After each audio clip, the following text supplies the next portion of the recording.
नमस्कार विद्यार्थी मित्रांनो, मी विशाल मोरे आणि आपण पाहत आहात Abhinav public school and junior college Washimbe या प्रशालेचा युट्यूब चॅनल. या युट्यूब चॅनलच्या माध्यमातून इयत्ता पहिली ते इयत्ता 12वी पर्यंतच्या सर्व विषयांचे व्हिडिओज अपलोड करण्याचा प्रयत्न केला जात आहे. तर विद्यार्थी मित्रांनो, मी तुमच्यासाठी आज घेऊन आलो आहे इयत्ता 10वीचा topic chemical reaction and equation. यामध्ये आपण पाहणार आहोत टाइप्स ऑफ केमिकल रिएक्शन मध्ये पुढे जो टॉपिक आहे त्यामध्ये आपण डिटेलमध्ये डिस्कस करणार आहोत. तत्पूर्वी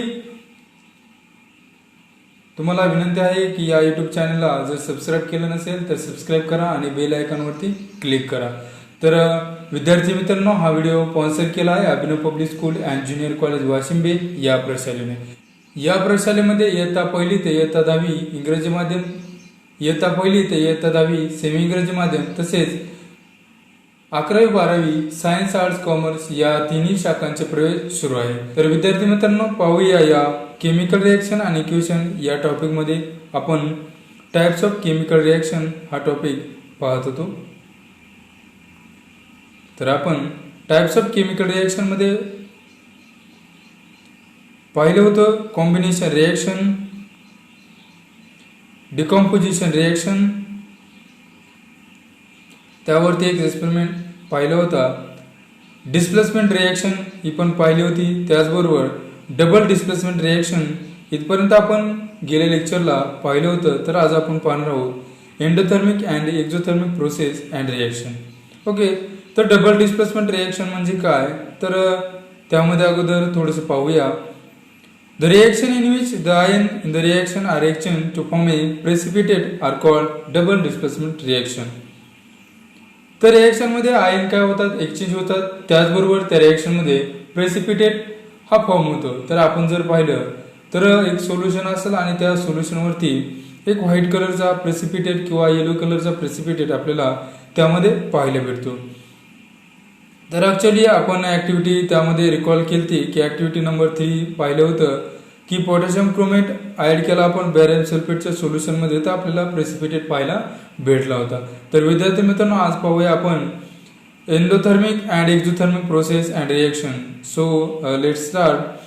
Heat is absorbed and given away in the various process and reaction accordingly. Possess the reaction and classified as endothermic and exothermic. तर विद्यार्थी मित्रांनो, काही बघा रिएक्शन असतात किंवा काही घटक असतात, त्यामध्ये बघा हीट ऍब्सॉर्ब केली जाते किंवा हीट बाहेर टाकली जाते, बरोबर. तर पाहूया आणि त्यावरून त्या रिएक्शनचं एंडोथर्मिक किंवा एक्झोथर्मिक असं क्लासिफिकेशन केलं जातं. Endothermic and exothermic processes, heat from outside is absorbed during some physical changes. For example, melting of ice. Second example दिलेलं आहे dissolution of potassium nitrate in water. Therefore, these are endothermic processes. म्हणजे पहा, जर melting point होत असेल, आपण जर ice बर्फ जर वितळताना पाहिला तर त्यामध्ये काय केले जाते, ऍक्च्युली हीट ऍब्सॉर्ब केली जाते आणि नंतर जो आईस आहे तो काय केला जातो, मेल्ट केला जातो. आणि dissolution of potassium nitrate in water, तर आपण जे पोटॅशियम नायट्रेट असेल ते आपण वॉटरमध्ये जे डिझोल्युशन केलं जातं त्यामध्ये पण काय केलं जातं बघा, हीट ऍब्सॉर्ब केली जाते आणि ते जे पोटॅशियम नायट्रेट असेल ते वॉटरमध्ये डिझॉल्व्ह केलं जातं. तर या दोन्ही पण एक्झाम्पलला आपण एंडोथर्मिक प्रोसेस म्हणू शकतो. And other hand heat is given away during some physical changes. For example बघा, यामध्ये काय होतं की हीट जी आहे ती रिॲक्शन मधून काय होते, एक्झिस्ट होते म्हणजे बाहेर पडली जाते. For example formation of ice from water, बघा dissolution of sodium hydroxide in water. तर या दोन्ही प्रोसेसमध्ये पाहूया. Formation of ice from water, तर पहा वॉटर आहे, वॉटर आपण जर रेफ्रिजरेटर किंवा फ्रीजमध्ये जर ठेवलं तर त्यामधून हीट एक्झिस्ट होते, बाहेर टाकली जाते आणि त्या वॉटरपासून काय तर आईस तयार केला जातो.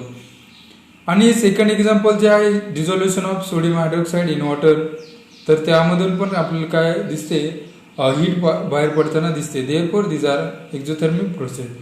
तर या प्रोसेसमध्ये पहा, जर तुम्ही सोडियम हायड्रॉक्साईड एक शुगर सारखं दिसतं आणि ते वॉटरमध्ये जर आपण जर डिझॉल्व्ह केलं बिकरमध्ये सपोज 100 ml वॉटर घेतला आणि 10 ग्रॅम जर आपण सोडियम हायड्रॉक्साईड त्या वॉटरमध्ये टाकलं तर आपल्याला ते बिकर काही वेळात कसं आपल्याला ते एक वार्म असं हीट वार्म आपल्याला बिकर जाणवतं. In the process of dilution of concentrated sulfuric acid with water, a very large amount of heat is liberated. जर आपण कॉन्सन्ट्रेटेड सल्फ्युरिक ॲसिड हे वॉटरमध्ये टाकलं तर त्यामधून पण काय होतं, अमाऊंट ऑफ हीट हे बाहेर पडले जाते. As a result water get evaporated instantly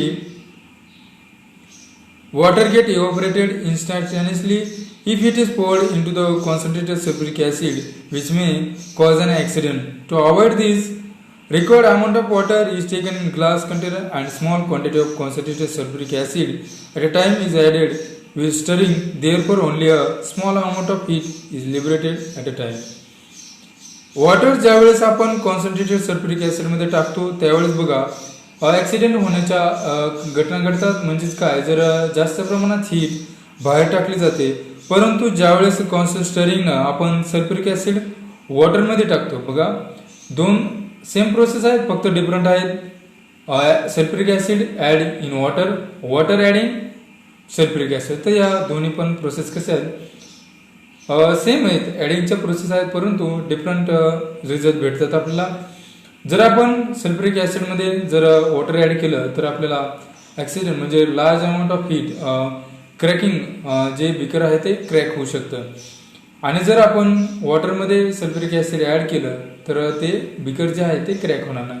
म्हणजेच काय, कॉन्स्टंट स्टरिंग ठेवलं तुम्ही आणि त्यामध्ये जर कॉन्सन्ट्रेटेड सल्फ्युरिक ॲसिड ॲड केलं तर त्यामध्ये जास्त प्रमाणात ॲक्सिडेंट होणार नाही. तर असे एंडोथर्मिक आणि एक्झोथर्मिक प्रोसेस आहेत. एंडोथर्मिक म्हणजे काय, हीट ॲब्सॉर्ब करतात, आणि एक्झोथर्मिक प्रोसेस म्हणजे काय, तर यामध्ये हीट जी आहे ती काय केली जाते, एक्झिस्ट केली जाते. तर आपण पुढे पाहणार आहोत to carry out endothermic and exothermic process. त्यामध्ये apparatus, two plastic bottles, measuring cylinder, thermometer etcetera, chemicals, potassium nitrate, sodium hydroxide and water etc. Sodium hydroxide being corrosive, handle it carefully in presence of teacher. ज्यावेळेस teacher present असेल त्यावेळेसच या sodium हायड्रॉक्साईडचा use करायचा आहे, कारण ते कोरोजिव्ह आहे. तर प्रोसिजर पाहूया. Take 100 ml water in each of the 2 plastic bottle. दोन्ही प्लास्टिक बॉटलमध्ये 100 ml वॉटर घ्यायचं आहे प्रत्येक बॉटलमध्ये. Plastic being insulator of heat, the dissipation of heat can be prevented. Note the temperature of water in the bottles. तर त्या दोन बॉटलमधलं temperature जे आहे ते काय करायचं, नोट करून घ्यायचं सुरुवातीला. त्यानंतर put 5 gram potassium nitrate in the bottle and shake well. Note the temperature of the solution form. Put 5 gram sodium hydroxide in the other bottle, shake the bottle well, note the temperature. तर एका बॉटलमध्ये आपल्याला potassium nitrate घ्यायचं आहे आणि दुसऱ्या बॉटलमध्ये sodium hydroxide घ्यायचं आहे, आणि त्या दोन्ही सोल्युशनला आपल्याला शेक वेल करायचं आहे आणि त्याचं काही लगेच त्याचं टेम्परेचर नोट करायचं आणि पाहायचं. बघा पुढे काय म्हटलेलं आहे. In the first bottle the process of dissolution of potassium nitrate टूक place, while in the second bottle the process of dissolution of sodium hydroxide took place. As per your observation, which one is exothermic process and which is an endothermic process? During the process of the dissolution of potassium nitrate in water, heat from the surroundings is observed and therefore the temperature of the resulting solution is less. बघा, ज्यावेळेस potassium नायट्रेटचं dissolution होणार आहे वॉटरमध्ये त्यावेळेस काय होतं, heat जी आहे सराउंडिंगची ते absorb केली जाते आणि त्या टेम्परेचर ऑफ द रिझल्टिंग सोल्युशनचं काय असतं, लेस असतं. The process in which heat is absorb from the outside. तर या प्रोसेसमध्ये जे आउटसाईडची हीट आहे ते काय केली जाते, ॲब्सॉर्ब केली जाते आणि त्या प्रोसेसला आपण एंडोथर्मिक प्रोसेस असं म्हणतात. When the solid NaOH is dissolved in water, heat is given out and therefore the temperature increase. Sodium hydroxide ज्यावेळेस वॉटरमध्ये टाकलं जातं त्यावेळेस त्या वॉटरचं टेम्परेचर इन्क्रीज होतं आणि त्याला आपण त्या प्रोसेसला एक्झोथर्मिक प्रोसेस असं म्हटलं जातं. The processes in which the heat is given out are called exothermic process. तर आता आपण पाहूया endothermic and exothermic reactions. There is an exchange of heat in chemical reaction as well. Accordingly, some chemical reactions are exothermic while some other are endothermic. During exothermic chemical reactions, heat is given away when reactant are transferred into the product, while during endothermic chemical reaction, heat is either absorbed from the surroundings or has been supplied continuously from the outside. तर ज्यावेळेस reactant to product होत असताना त्यामध्ये heat absorb केली जाईल किंवा continuous त्याला heat काय केली जातं, सप्लाय केली जाईल. तर for example calcium carbonate plus heat it gives calcium oxide plus CO2 gas carbon dioxide. ते रिॲक्शन कसे एंडोथर्मिक रिॲक्शन आहे. आणि सेकंड जे आहे calcium carbonate plus water liquid gives calcium hydroxide aqueous आहे आणि प्लस हीट त्यामधून बाहेर पडले. तर पहिल्या रिॲक्शनमध्ये जर पाहिलं तर रिॲक्टंटमध्ये काय केलेली हीट ॲब्सॉर्ब झालेली दिसते आणि सेकंड रिॲक्शन जे आहे त्यामध्ये हीट कशी प्रोडक्ट साईडने दिसते, म्हणजेच काय त्यामधून हीट एक्झिस्ट झालेलं आहे. तर काही क्वेश्चन आहेत, यूज युअर ब्रेन पॉवर ते पाहायचे आहेत. What is the difference in the process of dissolution and a chemical reaction. And second question, does a new substance from when a solute dissolve in a solvent. तर असे जे दोन question आहेत ते तुम्ही पाहायचं आहे. तर त्याचबरोबर आता नेक्स्ट पॉईंट पाहूया रेट ऑफ केमिकल रिॲक्शन. तर त्यामध्ये काही आपल्याला क्वेश्चन विचारले, कॅन यू टेल, तुम्ही सांगू शकता.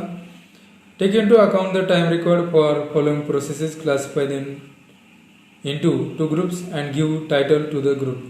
तर त्या क्लासिफिकेशन करायचं आणि त्याला टायटल द्यायचं. Cooking gas starts burning on ignition.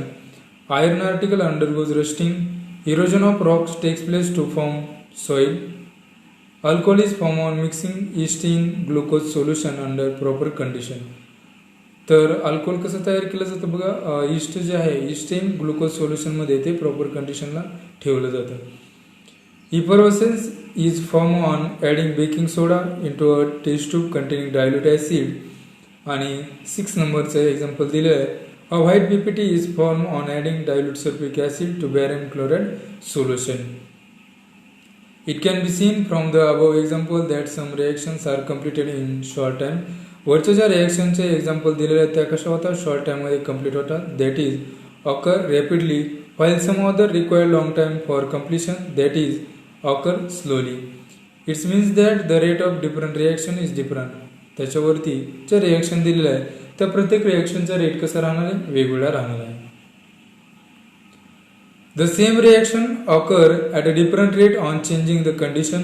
For example बघा काय रिॲक्शन डिफरंट रेटने काय डिफरंट कंडिशनने चेंज होतात, त्याचे काय एक्झाम्पल.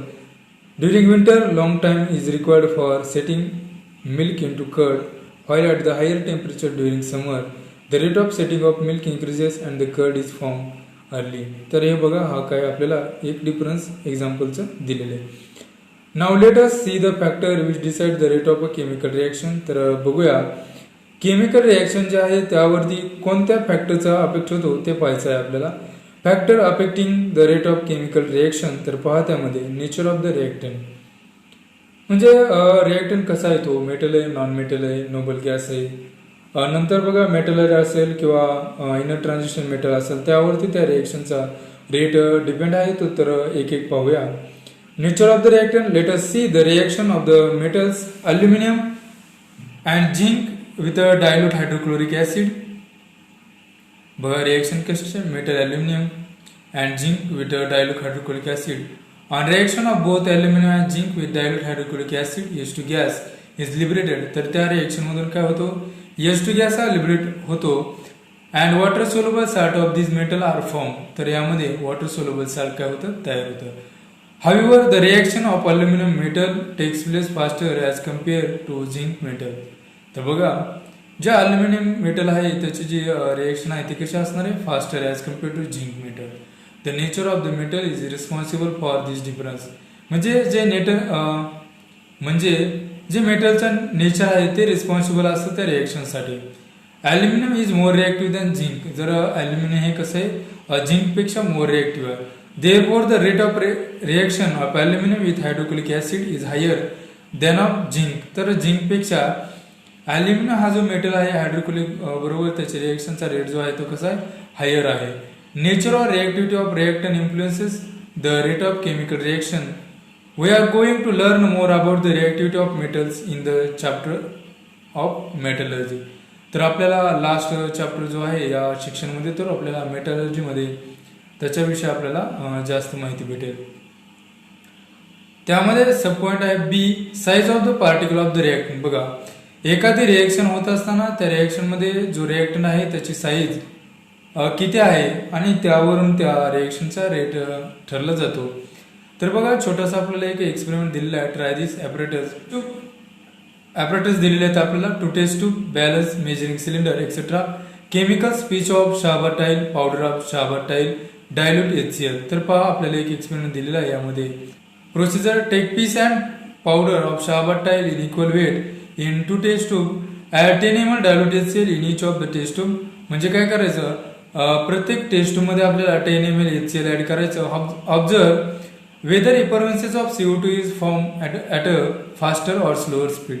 तर त्यामध्ये पाहायचं की ज्या कार्बन डायऑक्साईडचे इफर्वेन्सेस म्हणजे ज्या स्टीम वाफ असेल ते फास्ट येतात का स्लो येतात, ते त्याचं स्पीड आपल्याला बघायचं आहे.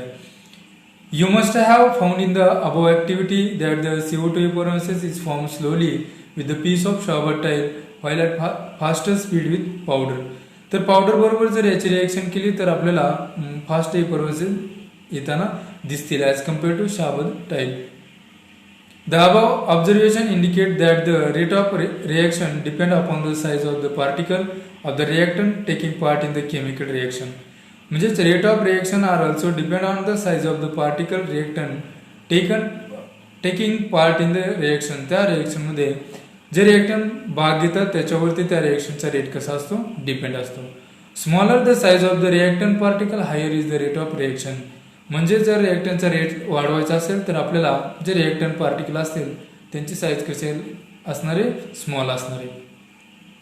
तर नेक्स्ट आहे कॉन्सन्ट्रेशन ऑफ द रिएक्टंट. तर पहा, यामध्ये let us consider the reaction of dilute and concentrated hydrochloric acid with calcium carbonate powder. Dilute HCl reacts slowly with calcium carbonate and thereby calcium carbonate disappears slowly. तर बघा, dilute HCl जे आहे ते react कशाबरोबर होणार, calcium carbonate, आणि calcium carbonate disappear slowly and CO2 also liberate slowly. तर त्यामधून CO2 जो गॅस आहे तो कसा आहे, स्लोली लिबरेट होईल म्हणजे बाहेर येईल. On the other hand the reactant with concentrated HCl takes place rapidly and calcium carbonate disappears fast. Next, concentrated acid react faster than dilute acid. जर डायल्यूट ऍसिड पेक्षा कॉन्सन्ट्रेटेड ऍसिड हे काय होतं, react fast react होतं. Which means that the rate of reaction is proportional to the concentration of reactant. म्हणजेच काय, rate of reaction is directly proportional to the concentration of reaction. कॉन्सन्ट्रेशनच्या रिएक्टंटच्या कॉन्सन्ट्रेशनवरती या रिएक्शनचा rate कसा असतो, directly proportional. तर आता पाहणार आहोत आपण यामध्ये नंतरचा जो फॅक्टर आहे temperature of the reactant. Temperature of the next D point आहे temperature of the reaction. While studying decomposition reaction you have carried out decomposition of limestone. In this activity the lime water does not turn milky before heating the limestone. तर यामध्ये बघा, lime water जे आहे ते milky होत नाही ज्यावेळेस आपण लाइम वॉटरला हिट देत नाही तोपर्यंत. Because of the zero rate of reaction, कारण का तर त्याचा रेट कसा असतो, zero. From this it is learn the rate of a reaction increases आणि इन्क्रीजिंग द टेम्परेचर. ज्यावेळेस आपण रिएक्शनचा रेट इन्क्रीज करतो त्याचबरोबर काय, टेम्परेचर पण इन्क्रीज झालेलं असतं. तर हा टेम्परेचरचा अफेक्ट सांगितलेला आहे. त्याचबरोबर नेक्स्ट आहे E, catalyst on heating potassium chromate. E दिलेला आपल्याला catalyst on heating potassium chlorate decomposes slowly twice KCl O thrice delta and it gives 2 KCl plus thrice O2, it gives 19 number's equation आहे ते. The rate of above reaction neither increase by reducing the particle size nor by increasing the reaction temperature. तर त्या रिएक्शनचा rate हा पार्टिकलची size reduce केली, कमी केली, किंवा त्याला रिएक्शनचा टेम्परेचरचा रेट जो आहे तो इन्क्रीज केला तरी बघ पहा काय होते ते. Potassium chlorate decomposes rapidly in presence of magnesium dioxide MnO2 to liberate O2 gas. No chemical change takes place in MnO2 in this reaction. तर या रिएक्शन मध्ये आपल्याला काही चेंजेस दिसणार नाहीत तर पहा, the substance in which presence of the rate of chemical reaction changes without causing any chemical change to it is called a catalyst. Catalyst म्हणजे काय? The substance in whose presence the rate of chemical reaction changes. ज्यावेळेस एखादा substance त्या chemical reaction मध्ये presence असेल आणि त्यावेळेस काय होतं, त्या रिॲक्शनचा रेट वाढवला जातो. काय सांगितले पुढे? Without causing any chemical change to it. त्यामध्ये कसलाही केमिकल चेंज न होता त्या रिएक्शनचा रेट इन्क्रीज केला जातो. त्याला काय म्हणतात? Catalyst. The decomposition of hydrogen peroxide into water and oxygen takes place slowly at room temperature. However the same reaction occurs at a faster rate on adding manganese dioxide एमिनोटो powder in it. तर पहा, यामध्ये आपल्याला सांगितलेलं आहे की कॅटलिस्टचं काम काय असतं. म्हणजे कॅटलिस्ट काय करतो? रेट ऑफ रिएक्शन इन्क्रीज करत असतो. तर पहा, काय तुमच्यासाठी डू यू नो म्हटलेलं आहे, तर ते तुम्ही पाहू शकता. Do you know one or more chemical reaction takes place during every chemical change. Some chemical reactions occur at fast speed whereas some occur at slow speed. तर काहींचा फास्ट स्पीड असणार आणि काहींचा स्लो असणार. Strong acid and strong base react instantly. ज्या ॲसिडचा कसं आहे, स्ट्रॉंग ॲसिड असेल आणि स्ट्रॉंग बेस जर असेल तर रिॲक्ट कसं होतं, ते फास्टली होतं. In our body enzyme increase the rate of physiological reaction. Perishable foodstuff get prevented longer in a refrigerator.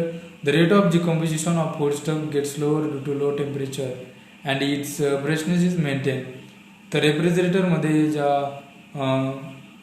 फूडस्टफ असतील ते काय केलं जातं, ठेवून त्यांचा फ्रेशनेस मेंटेन केला जातो.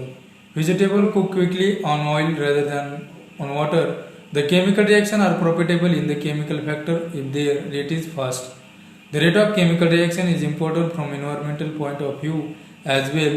The ozone layer in the Earth atmosphere protect the life on Earth from the ultraviolet radiation of the sun. The process of depletion or maintenance of this layer depends upon the rate of production or destruction of ozone molecule. तर ozone हा जो layer आहे तो महत्त्वाचं काम करतो. जो ultraviolet raise जे सूर्यापासून सनपासून आपल्यापर्यंत येतात, हार्मफुल सनरेज जे आपल्यापर्यंत येतात ते फिल्टर करण्याचं काम कोण करतं? हा ओझोन लेयर करतो. तर अशा प्रकारे विद्यार्थी मित्रांनो या टॉपिकमध्ये पाहिलेलं आहे. नेक्स्ट व्हिडिओमध्ये आपण पाहणार आहोत ऑक्सिडेशन अँड रिडक्शन रिॲक्शन. तर तोपर्यंत पाहत राहा अभिनव स्कूल वाशिंबे हा यूट्यूब चॅनल. व्हिडिओ आवडला असेल लाईक करा, शेअर करा, कमेंट करा आणि या यूट्यूब चॅनलला सबस्क्राईब करा. Okay, thank you all of you. आयोजक आहेत Abhinav public school and junior college Washimbe. इयत्ता नर्सरी ते 12वी मराठी, इंग्रजी व सेमी इंग्रजीची सोय. 11वी 12वी सायन्स, आर्ट्स, कॉमर्सची सुविधा. बाहेरगावच्या विद्यार्थ्यांना हॉस्टेलची सुविधा. स्कॉलरशिप, ऑलिम्पियाडसह अनेक स्पर्धा परीक्षांची तयारी एकाच ठिकाणी. संपर्कासाठी पत्ता Abhinav public school and junior college Washimbe, taluka Karmala, जिल्हा सोलापूर. मोबाईल क्रमांक 9421 78 38 93. मोबाईल क्रमांक 9421 78 38 93.